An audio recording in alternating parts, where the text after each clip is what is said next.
के न्यूज, खबरों का सारथी। नमस्कार, मैं हूं मनोज मानस। हमारे खास बुलेटिन में आपका स्वागत है और सबसे पहले हम बात करेंगे जल्द उद्घाटन एयरपोर्ट का निरीक्षण। मुख्यमंत्री योगी आदित्यनाथ शनिवार को गौतम बुद्ध नगर पहुंचे। उन्होंने जेवर स्थित नोएडा इंटरनेशनल एयरपोर्ट का हवाई सर्वेक्षण किया। इस दौरान उन्होंने एयरपोर्ट निर्माण कार्यों की प्रगति की विस्तृत जानकारी ली। साथ ही संबंधित अधिकारियों के साथ समीक्षा बैठक भी की, जिसमें उन्होंने अधिकारियों को जरूरी दिशा निर्देश दिए। जेवर में बन रहे नोएडा इंटरनेशनल एयरपोर्ट का निर्माण कार्य 29 सितंबर 2024 में पूरा होना था, लेकिन समय पर कार्य पूरा नहीं होने के बाद 3 महीने का समय देते हुए दिसंबर 2024 में कार्य पूरा करने का लक्ष्य रखा गया, जिसके बाद अप्रैल 2025 और बाद में 30 अक्टूबर तक हर हाल में कार्य पूरा कर शुभारंभ का लक्ष्य तय किया गया था। जेवर स्थित नोएडा एयरपोर्ट उत्तर प्रदेश सरकार के ड्रीम प्रोजेक्ट में से एक है। इस परियोजना के पूरा होने पर प्रदेश की कनेक्टिविटी को नई ऊंचाइयां मिलेंगी। इस एयरपोर्ट का निर्माण 4 फेज में हो रहा है। पहले फेज के तहत एक रनवे और यात्री टर्मिनल का काम पूरा हो चुका है। वर्तमान में एयरपोर्ट पर टेक्निकल इंस्टॉलेशन, फिनिशिंग और डीप क्लीनिंग जैसे प्रमुख कार्य चल रहे हैं।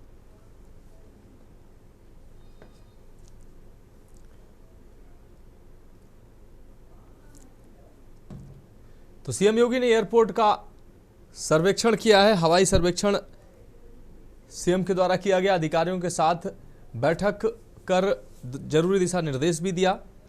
तो जल्द जेवर एयरपोर्ट का निरीक्षण मुख्यमंत्री ने किया और जल्द ही इसका उद्घाटन हो सकता है। अशोक द्विवेदी हमारे संवाददाता ज्यादा जानकारी के लिए हमारे साथ जुड़ गए हैं। अशोक, मुख्यमंत्री योगी आदित्यनाथ आज नोएडा पहुंचे। इस दौरान जेवर एयरपोर्ट पर निरीक्षण करने पहुंचे और कार्य की प्रगति उन्होंने देखी है। जल्द ही कहा जा रहा है कि इस एयरपोर्ट का उद्घाटन हो सकता है। क्या कुछ अहम अपडेट इस खबर को लेकर? मनोज, बिल्कुल मैं आपको बता दूं, जब से जेवर एयरपोर्ट का निर्माण चालू हुआ है, मुख्यमंत्री की सीधी निगाह जो है, क्योंकि उत्तर प्रदेश में जो है एयरपोर्ट का निर्माण चालू हुआ था, तो सीधी निगाह मुख्यमंत्री की जो है एयरपोर्ट पे रही है। हर एक काम पे जो है मुख्यमंत्री ने सीधी नजर अपनी रखी है और बार बार जाकर के अधिकारियों से निरीक्षण करते रहे हैं, अधिकारियों से अपडेट लेते रहे हैं। वहीं अब जो है एयरपोर्ट के सभी टर्मिनलों का काम लगभग पूरा हो गया है और जो है वहां का रनवे का भी टेस्टिंग हो चुकी है, सब कुछ कंप्लीट हो चुका है। तो आप देखा जाए तो जो काम है वो बिल्कुल आखिरी चरण में है, जिसको लेकर के मुख्यमंत्री योगी आदित्यनाथ ने आज दौरा किया है। वहीं जो एयरपोर्ट अधिकारी से उनसे समीक्षा बैठक की, सबसे जानकारी ली सब चीजों को लेकर के, जिसके बाद में यह अनुमान लगाया जा रहा है कि अब जेवर एयरपोर्ट का जो है उद्घाटन वो जल्द से जल्द हो जाएगा और जेवर एयरपोर्ट से उड़ान जल्द से जल्द चालू हो जाएंगे। मनोज, हाँ बिल्कुल अशोक, इस तमाम जानकारी के लिए आपका बहुत बहुत शुक्रिया। तो अधिकारियों के साथ बैठक की है मुख्यमंत्री ने, आवश्यक दिशा निर्देश दिए हैं, तो जल्द ही जेवर एयरपोर्ट का आप उद्घाटन कर सकते हैं। हो सकता है इसको लेकर मुख्यमंत्री ने आवश्यक दिशा निर्देश दिए अधिकारियों को और निरीक्षण किया है। और अब हम बात करेंगे नशे की लत, 6 महीने का बेचा बच्चा। दरअसल खबर मनसा से है, जहां चिट्ठे ने कई घर बर्बाद किए हैं, मगर एक अनोखी कहानी सामने आई है। नशे के कारण एक जोड़े ने अपना 6 महीने का बच्चा बेच दिया। मनसा जिले के गांव में एक गरीब परिवार ने अपना 6 महीने का बच्चा सिर्फ चिट्ठे के कारण बेच दिया। बुढलाडा के एक परिवार को 1,80,000 में बेच दिया, जबकि परिवार के पास एक बच्चा मुश्किल से उसको हुआ था। गुरमन और संदीप सिंह पति पत्नी, कई सालों बाद इनके घर में एक बच्चा पैदा हुआ, जिसे बुढलाडा के परिवार को बेच दिया। लड़की गुरमन कौर स्टेट स्तर की पहलवान थी। इंस्टाग्राम पर दोनों की मुलाकात हुई थी। इसके बाद दोनों ने शादी कर ली। कुछ समय बाद खुद भी चिट्ठे का उपयोग करने लगी। अब इस मामले में बरेटा पुलिस ने फोन कर बताया कि जोड़े ने गोदनामा लिखा है, जिसके चलते अदालत में कार्रवाई हो सकती है, जबकि गोदनामा लिखते समय यह शर्त होती है कि इसके बदले कोई पैसा नहीं लिया गया है।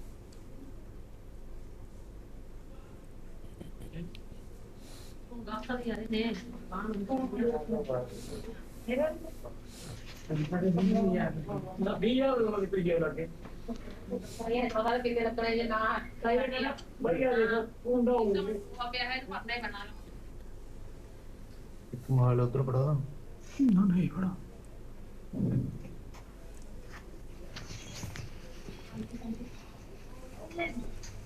विनोद गुप्ता हमारे संवाददाता ज्यादा जानकारी के लिए हमारे साथ जुड़ गए हैं। विनोद, मनसा जिले से एक ये हैरान करने वाली घटना सामने, जहां नशे के कारण दंपति ने अपने 6 महीने के बच्चे का सौदा कर दिया। क्या है ये पूरा मामला? देखिए, ये मामला है जिला मानसा पंजाब का, जहाँ पे एक दंपति पति पत्नी ने जो है अपने 6 महीने के बच्चे को एक बुढलाडा के परिवार को बेचा है। और भी पुलिस को इसकी जानकारी मिलती है, पुलिस ने इसकी जांच की है। और जांच में सामने आया कि दोनों जो पति पत्नी थे, ये जो लेडी महिला थी गुरमीत कौर, ये एक रेसलर भी रह चुकी है, पहलवान भी रह चुकी है। और इन दोनों की जो दोस्ती है, महिला की और दोस्ती इंस्टाग्राम के माध्यम से हुई है। शादी के बाद ही दोनों नशा करने लगे थे। नशा की वजह से गरीबी और पैसे की मजबूती आ गई कि इनको अपने 6 महीने के बच्चे को, दंपति को भी बुढलाडा जो है हरियाणा हिमाचल पंजाब का एक शहर है, उसमें दंपति को बेचा है। और वहां से जैसे ही सूचना बाहर आती है, पुलिस में मामला जाता है, पुलिस जांच पड़ताल करती है, तो कहीं ना कहीं पुलिस को इसमें शक होता है और इस शक की जांच की जाती है। तो मामला आता है कि नशे की वजह से 1,80,000 रुपए में ये बच्चा, जो 6 महीने का बच्चा, इस दंपति ने बेच के सामने आया। पुलिस पूरी मामले की गहनता से जांच कर जी।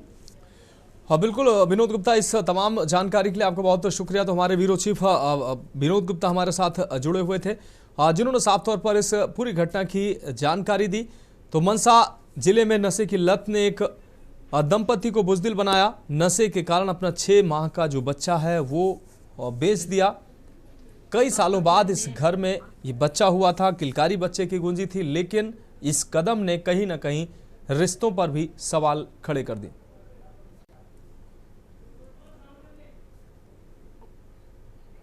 और अब हम बात करेंगे बैलगाड़ी पर मरीज स्वास्थ्य व्यवस्था पर सवाल। बुलंदशहर में बदहाल स्वास्थ्य व्यवस्था की पोल खुलते देखी गई है, जहां परिजनों को बैलगाड़ी से मरीज को अस्पताल पहुंचाने की जहमत उठानी पड़ी, जिससे एक बार फिर सरकारी स्वास्थ्य सेवाओं की असलियत सामने आ गई है। बताया जा रहा है कि मरीज के परिजनों को एम्बुलेंस नहीं मिली तो उन्होंने बैलगाड़ी से मरीज को अस्पताल पहुंचाया। मरीज वायरल फीवर से ग्रस्त था। आपको बता दें, ये पूरा मामला अनूप शहर तहसील क्षेत्र के गांव पगोना का बताया जा रहा है, जहां एम्बुलेंस न मिलने की वजह से, अन्य साधन न होने की वजह से एक साधारण परिवार अपने मरीज को बैलगाड़ी पर ही लेकर अस्पताल के लिए निकल पड़ता है। अब आप समझ सकते हैं, ये मरीज बैलगाड़ी पर नहीं है, बल्कि कहीं ना कहीं ये स्वास्थ्य सेवाओं पर सवाल है और स्वास्थ्य सेवाएं ये बैलगाड़ी पर नजर आ रही हैं। तो मरीज के परिजनों को एम्बुलेंस नहीं मिली, परिजनों ने बैलगाड़ी से मरीज को अस्पताल पहुंचाया। आप अंदाजा लगा सकते हैं कि वो एम्बुलेंस जो कुछ मिनटों में मरीज के पास पहुंचने का दावा करती है, इस मरीज के पास नहीं पहुंच पाई।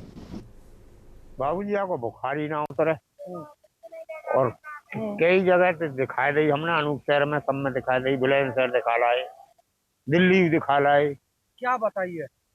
कछ ना बता, मैं दवा दे दी बस कि ले जाओ। अच्छा, हाँ, अब बुग्गी पे ले जा रहे हो तुम? अब बुग्गी पे ही ले जा रहे हैं खाकर। सुबह के आए भैंस, हाँ, चाय पी के, अच्छा, और रोटी ना मिली आज नजारा जाड़े के। अच्छा, जाड़े तो चढ़े ठंड के साथ। एम्बुलेंस नहीं आई? एम्बुलेंस कई आसाते कने बुलाई है ना, आसाते कई जनो करी तो खा लाओ तुम। तो बुजुर्गों आप लेके घूम रहे हो बुग्गी वो पे? क्या करें जी, देखो जी मजबूरी है हमारी, कहाँ करें जी हम। तो कोई इलाज नहीं मिल पा रहा ढंग से? नहीं मिल रहा, कैसी नहीं, कहीं कामयाबी ना मिल रही। तेरे बड़ा देखो, एक दिन में 2-2 हजार की, 2,500 की दवाई आई गई। गरीब आदमी है फिर भी। हाँ गरीब है, देखो जाता पे तो कर्ज कर करके नहीं कर रहे हैं, इलाज करवा रहे हैं, भगवान ठीक कर दे लड़की की। मतलब 12 बाट है गई आगे पीछे और कहीं सही ना है। अब अनूप शहर दिखाने गए थे? हाँ अनूप शहर, जैसे गांव में कह लेकर सरकारी में दिखा दो। अच्छा, अनिल मीणा हमारे संवाददाता ज़्यादा जानकारी के लिए हमारे साथ जुड़ गए हैं। अनिल, बैलगाड़ी पर एक मरीज ले जाता जो दंपति हैं वो देखे जा रहे हैं और कहीं ना कहीं ये स्वास्थ्य व्यवस्थाओं पर सवाल खड़े करता है। हालांकि जानकारी जो सामने आ रही है उसमें ये दंपति कहते नजर आ रहे हैं कि उन्होंने एम्बुलेंस को फ़ोन नहीं किया या एम्बुलेंस बुलाई नहीं गई, क्या है ये पूरा मामला? ये देखिए मनोज, बिल्कुल मैं आपको बताऊं, जनपद बुलंदशहर के अनुपसर तहसील क्षेत्र के पगोना गांव का मामला है, जहां की अगर बात की जाए, एक दंपति अपनी बच्ची को लेकर लगातार अनुपसर जो सीएचसी है उसमें इलाज करा रहे थे, वहां के स्थानीय डॉक्टरों पे भी कराए, लेकिन वहां से जब बच्ची सही नहीं हो पाती है तो वो अगर बात की जाए 35 किलोमीटर जो अनुपसर से जनपद बुलंदशहर जिला अस्पताल 35 किलोमीटर पड़ता है, किसी ने सलाह दी कि सरकारी अस्पताल में मरीज को ले जाओ। हालांकि जो लोग हैं वो ये भी उनका जो पीड़ित बच्ची है, उस जो मरीज बच्ची है उसके पिता का जो कहना है, उसका कहना ये है कि हम गरीब हैं और इसमें, और लेकिन अगर बात की जाए जो माँ का कहना गया एम्बुलेंसों को के लिए उन्होंने कहा भी, और जो गांव की जो आशा हैं और जो वहाँ के स्थानीय जो डॉक्टर हैं सीएचसी के, उनसे भी एम्बुलेंस लाने के लिए कहा, लेकिन एम्बुलेंस को नहीं तो आशा के द्वारा एम्बुलेंस को बुलाने की कोशिश की गई और ना ही डॉक्टरों के द्वारा। तो कहीं ना कहीं जनपद बुलंदशहर जिस तरह से सोशल मीडिया पे जो बैलगाड़ी में बच्ची को ले जाते पीड़ित दंपति अपने घर से और 35 किलोमीटर जिला अस्पताल के लिए जा रहे हैं, तो वीडियो लगातार सोशल मीडिया पर वायरल हो रहा है। उस वायरल वीडियो ने जो जनपद बुलंदशहर की स्वास्थ्य व्यवस्था है उनकी पोल खोल के रख दी है। लगातार देखा जा रहा है कि जो सरकार बड़े बड़े दावे कर रही है, लगातार करोड़ों रुपए पानी की तरफ आ रही है। हालांकि डिप्टी सीएम लगातार बड़े बड़े दावे कर रहे हैं कि स्वास्थ्य व्यवस्था बहुत ही अच्छी है, लेकिन जनपद बुलंदशहर की इस तस्वीर ने जो बैलगाड़ी में ले जाते हुए मरीज में बच्ची को दंपति देखे जा रहे हैं, तो इससे स्वास्थ्य व्यवस्था पोल खोल रख दी और लगातार सवाल निशान खड़े हो रहे हैं कि आखिरकार जो 10 से 15 मिनट में पहुंचने वाली एम्बुलेंस आखिरकार वो कहाँ है। हालांकि जनपद बुलंदशहर के स्वास्थ्य विभाग के अधिकारियों की बात है, सीएमओ की बात है, एसीएमओ की बात है, अभी तक इस तस्वीर को लेकर भी किसी तरह कोई भी बयान नहीं आया है, ना ही मीडिया के सामने उन्होंने किस तरह की कोई बात कहने से बात की है। तो लगातार देखा जा रहा है कि लापरवाही, देखिए स्वास्थ्य विभाग की लापरवाही की वजह से शायद उसके जो स्वास्थ्य विभाग के अधिकारी हैं वो भी बोलने को तैयार नहीं है, लेकिन तस्वीरों ने पूरी तरह से जनपद बुलंदशहर स्वास्थ्य व्यवस्थाओं की पोल खोल रख दी है। लगातार जो बड़े बड़े दावे किए जा रहे हैं कि स्वास्थ्य व्यवस्था बहुत ही अच्छी हुई है, लेकिन इन तस्वीरों से कह सकते हैं कि जनपद बुलंदशहर स्वास्थ्य व्यवस्था की जो हालत है वो बद से बदतर बनी हुई है। लगातार जो पीड़ित है, काफी समय से बच्ची बीमार चली है, लेकिन जो बुजुर्ग हैं अपनी बच्ची को इलाज के लिए 35 किलोमीटर लगभग अनुपसर से जिला अस्पताल के लिए जाते हुए बैलगाड़ी में लगातार देखे जा सके, और बैलगाड़ी पर जिस तरह से जनपद बुलंदशहर की स्वास्थ्य सुविधा देखी जा रही है, तो वो सवाल निशान खड़े करती है कि आखिरकार जो 108 और 102 गाड़ियां हैं वो कहाँ हैं, और आखिर जो बच्ची की आशा ने क्यों नहीं गाड़ियों को बुलाया या डॉक्टर ने क्यों नहीं बुलाया, ये बड़ा सवाल है जी। बिल्कुल अनिल, इस तमाम जानकारी के लिए आपका बहुत शुक्रिया। तो बुलंदशहर में बैलगाड़ी पर सरकारी स्वास्थ्य व्यवस्था नजर आ रही है, क्योंकि एक मरीज को एम्बुलेंस नहीं मिल पाया, बैलगाड़ी पर ही वो अपने मरीज को लेकर जाता दिखाई दिया। और अब हम बात करेंगे प्रवासी सम्मेलन विकास की खुलेगी राह। खबर देहरादून से, जहां राज्य स्थापना के रजत जयंती वर्ष में प्रवासी उत्तराखंडी को दून विश्वविद्यालय में जुटने जा रहे हैं प्रवासी उत्तराखंडी। मौका है दूसरे प्रवासी उत्तराखंडी सम्मेलन के आयोजन का। इस एक दिवसीय सम्मेलन में उत्तराखंड की 25 वर्षों की यात्रा पर प्रवासी उत्तराखंडी अपने नजरिए को सामने रखेंगे, साथ ही ये सुझाव भी देंगे कि उत्तराखंड को भविष्य में और बेहतर बनाने के लिए क्या किया जा सकता है। अभी तक विभिन्न राज्यों के 200 प्रवासियों ने अपना पंजीकरण करा लिया है। मुख्यमंत्री पुष्कर सिंह धामी के निर्देश पर प्रदेश में प्रवासी उत्तराखंडी सम्मेलन के आयोजन का सिलसिला शुरू हुआ। वर्ष 2024 से पहला प्रवासी उत्तराखंडी सम्मेलन आयोजित किया गया था, जिसमें 17 राज्यों के 200 प्रतिनिधियों ने हिस्सा लिया था। इस बार सम्मेलन में भाग लेने वालों की संख्या बढ़ना तय माना जा रहा है। सम्मेलन 2 सत्रों में आयोजित किया जाएगा। सम्मेलन के पश्चात शाम को सांस्कृतिक कार्यक्रम का आयोजन भी दून विश्वविद्यालय में किया जाएगा। मुख्यमंत्री ने कहा कि प्रवासियों को एक मंच पर लाने और उन्हें अपनी मातृभूमि से सक्रियता से जुड़ने तथा राज्य के विकास में उनकी सहभागिता सुनिश्चित करने के उद्देश्य से यह सम्मेलन आयोजित किया जा रहा है। देखिए, जो पहला पर्पज है, पहला उद्देश्य तो ये है कि जो प्रवासी हैं उनको हम अपने राज्य के साथ, अपनी जड़ों के साथ कैसे जोड़ सकते हैं। तो ये पिछले सम्मेलन के बाद में इसमें काफ़ी सफलता मिली है और प्रवासी जो हैं अब अपने राज्य से जुड़ रहे हैं। उसके अलावा एक मुख्यमंत्री जी की पहल थी कि अडॉप्ट ए विलेज वाला जो प्रोग्राम था, उसमें भी काफ़ी प्रवासियों ने आगे आके भाग लिया है और उस मुहिम में जुड़े हैं। उससे क्या होगा, उनकी जो विशेषज्ञता है, उनकी एक्सपर्टीज है, उनका अनुभव है, उसका लाभ उनके गांव को या आसपास के जो जगह हैं उनको मिलेगा। और इससे हमारे कई क्षेत्रों में, जैसे कृषि में है, पर्यटन में है, और कई नई टेक्नोलॉजीज हैं जो दूसरी जगह यूज कर रहे हैं वो लोग, उनका भी लाभ उत्तराखंड को मिलेगा। तो राज्य के विकास को सुझाव देंगे सीएम धामी से। सीएम धामी ने शुरू कराया ये कार्यक्रम और ये दूसरे वर्ष में भी ये कार्यक्रम मनाया जा रहा है। उत्तराखंड रजत जयंती वर्ष के मौके पर जो प्रवासी उत्तराखंडी हैं वो एकजुट होंगे और कहीं ना कहीं राज्य के विकास की दिशा क्या होनी चाहिए इस पर अहम सुझाव देंगे। राज्य के विकास में अपना अहम और अमूल्य सुझाव देंगे। सीएम धामी ने शुरू कराया ये कार्यक्रम।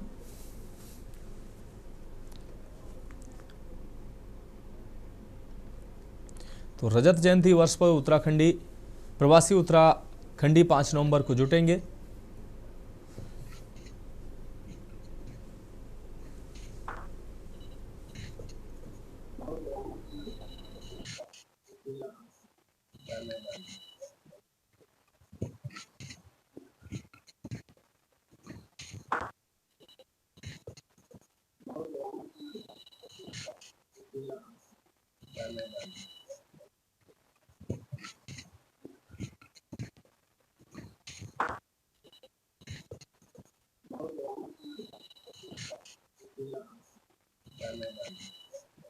सम्मेलन जिसमें 5 नवंबर को उत्तराखंड के जो प्रवासी हैं वो इसमें शामिल होंगे।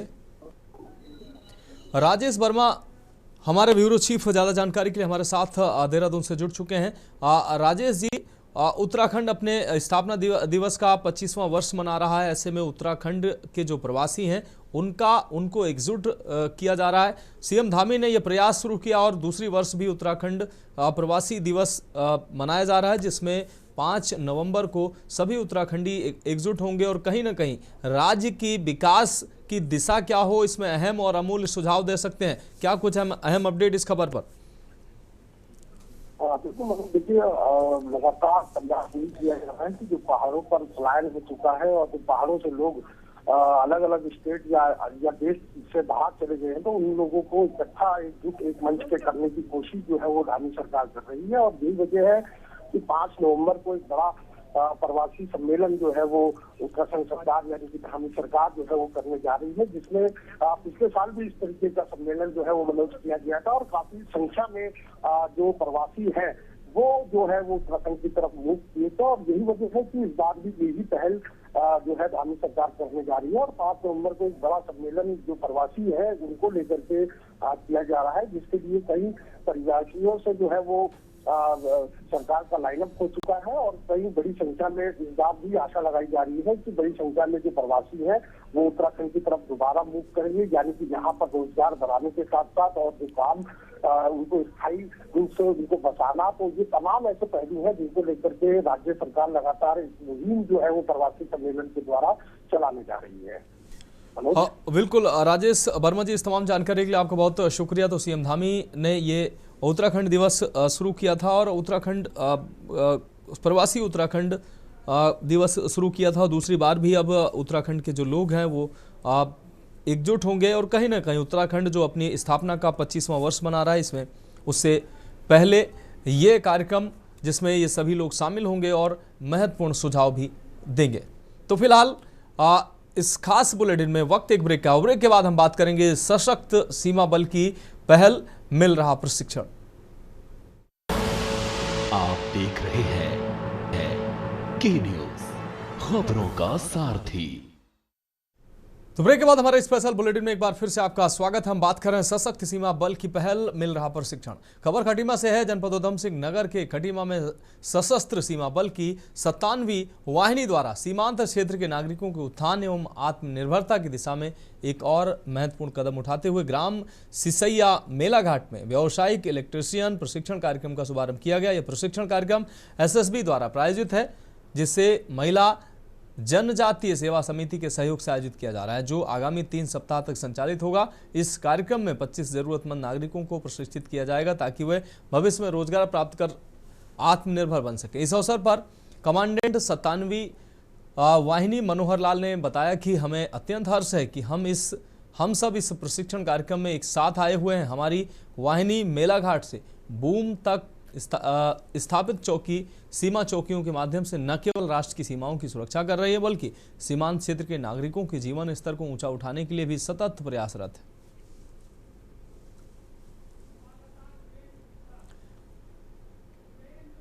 सुरेंद्र गुप्ता हमारे संवाददाता ज्यादा जानकारी के लिए हमारे साथ जुड़ गए हैं। सुरेंद्र, सीमांत क्षेत्र खटीमा में व्यावसायिक इलेक्ट्रीशियन प्रशिक्षण कार्यक्रम आयोजित किया गया।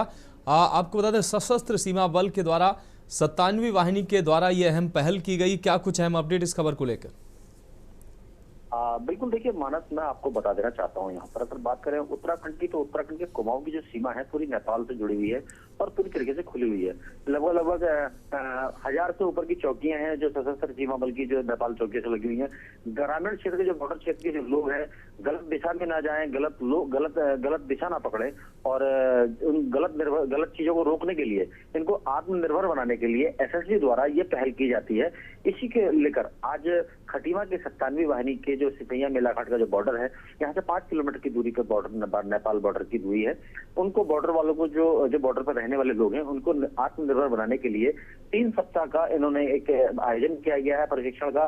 जिसमें आज की बात करें तो मोदी युग में अगर बात करें, प्रधानमंत्री की अगर बात करें, प्रधानमंत्री ने साफ तौर पर कह रहा है लोकल और वोकल का जो नारा दिया है ये बिल्कुल सहज होता चला जा रहा है। मानस, मैं आपको बता दूं यहाँ पर इनका कहना है कि इलेक्ट्रिशियन की जो जानकारी है, जो इलेक्ट्रिशियन का प्रशिक्षण है, सिलाई का है, जितने भी जैसे भी लोग हैं, जिस तरीके के जैसे ऐसे लोग हैं, उसी तरीके का प्रशिक्षण देकर उनको आत्मनिर्भर बनाने का और रोजगार देने का एसएसबी द्वारा प्रशिक्षण दिया जा रहा है। मानव, हाँ बिल्कुल, सुरेंद्र गुप्ता, इस तमाम जानकारी के लिए आपका बहुत शुक्रिया। तो सीमांत क्षेत्र के नागरिकों को अब प्रशिक्षण मिलेगा। सशस्त्र सीमा बल की ये अनोखी पहल है जिसमें व्यावसायिक इलेक्ट्रीशियन प्रशिक्षण कार्यक्रम का आयोजन किया गया। और अब हम बात करेंगे आस्था का पर्व, व्यवस्था का संकल्प। उत्तर प्रदेश में आस्था के महापर्व छठ की शुरुआत आज नहाय खाए से हो गई है और राजधानी लखनऊ से लेकर रायबरेली, महाराजगंज, गाजियाबाद तक श्रद्धालुओं की सुरक्षा और सुविधा के लिए प्रशासन पूरी तरह से मुस्तैद नजर आ रहा है। लखनऊ में 15 घाटों के 92 पूजा स्थलों पर व्यवस्था की गई है, जहां हर घाट पर 15 नावों का इंतजाम किया गया है। वहीं रायबरेली में सई नदी के तट पर वेदी बनाई जा रही है और बाजारों में पूजा सामग्री की खरीदारी को लेकर रौनक देखी जा रही है। महाराजगंज में योगी सरकार का बुलडोजर धार्मिक स्थलों की सफाई में अहम भूमिका निभा रहा है। वहीं जिलाधिकारी संतोष कुमार शर्मा और एसपी सोमेंद्र मीणा ने घाटों की व्यवस्थाओं का जायजा लिया है। सोनौली नगर पंचायत के 6 घाटों पर भी बुलडोजर चलाया गया है जिससे सफाई की गई है। गाजियाबाद में भी डीसीपी ग्रामीण सुरेंद्र नाथ तिवारी ने 6 घाटों का निरीक्षण किया है। श्रद्धालुओं की सुरक्षा के लिए पर्याप्त पुलिस बल तैनात किया गया और गहरे पानी से बचाव के लिए गोताखोरों की व्यवस्था की गई है। छठ महापर्व के 4 दिनों तक चलने वाले इस महाआयोजन को सकुशल संपन्न कराने के लिए प्रशासनिक स्तर पर व्यापक तैयारियां की गई हैं।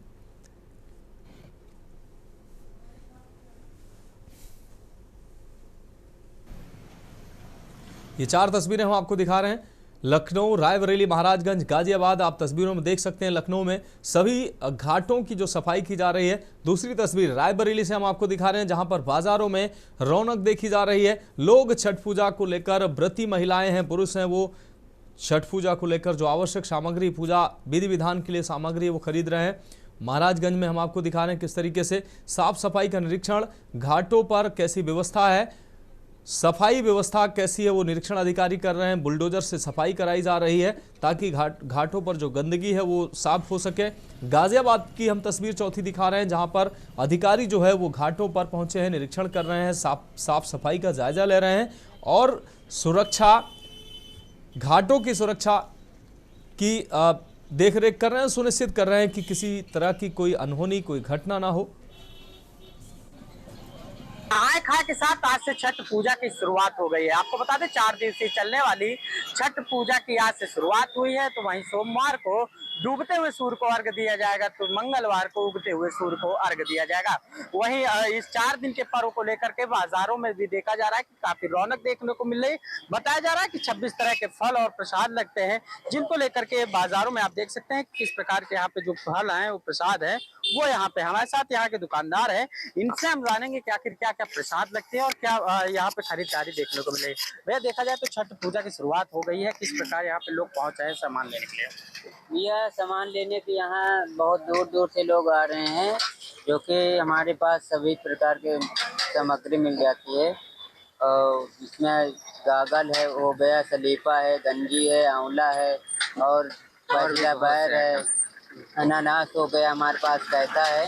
इसी तरह सारी सामग्री हमारे पास है, जो कि आप देख सकते हैं। तो बिल्कुल देखिए ये फल की दुकान है, प्रसाद की दुकान है, जहाँ पे लोग सुबह से ही प्रसादों को लेने के लिए यहाँ पे आ रहे हैं। बताया जा रहा है कि 4 दिन तक ये चलने वाली पूजा है, पहले नहाए खाए और फिर दूसरे दिन खरना और तीसरे दिन डूबते हुए सूर्य को अर्घ दिया जाएगा और चौथे दिन उगते हुए सूर्य को अर्घ दिया जाएगा। तो वहीं देखा जा रहा है कि घाटों में भी अब साफ सफाई भी हो रही है और वेदी बनाने का कार्य किया जा रहा है, ताकि जो प्रति महिलाएं हैं वो पहुंचे और उन्हें दिक्कतें ना हो सके, उसको भी लेकर के जिला प्रशासन की तरफ से देखा जा रहा है कि पूरी व्यवस्थाएं कर ली गई हैं, नगर पालिका की टीमें लगा दी गई हैं ताकि किसी भी प्रकार की श्रद्धालुओं को असुविधाएं न हो सके। केशवानंद शुक्ला, के न्यूज, रायबरेली। तो फिलहाल हमारे स्पेशल बुलेटिन में अभी के लिए मेरे साथ इतना ही। मुझे दीजिए इजाजत और आप देखते रहिए के न्यूज इंडिया। आप देख रहे हैं के न्यूज, खबरों का सारथी।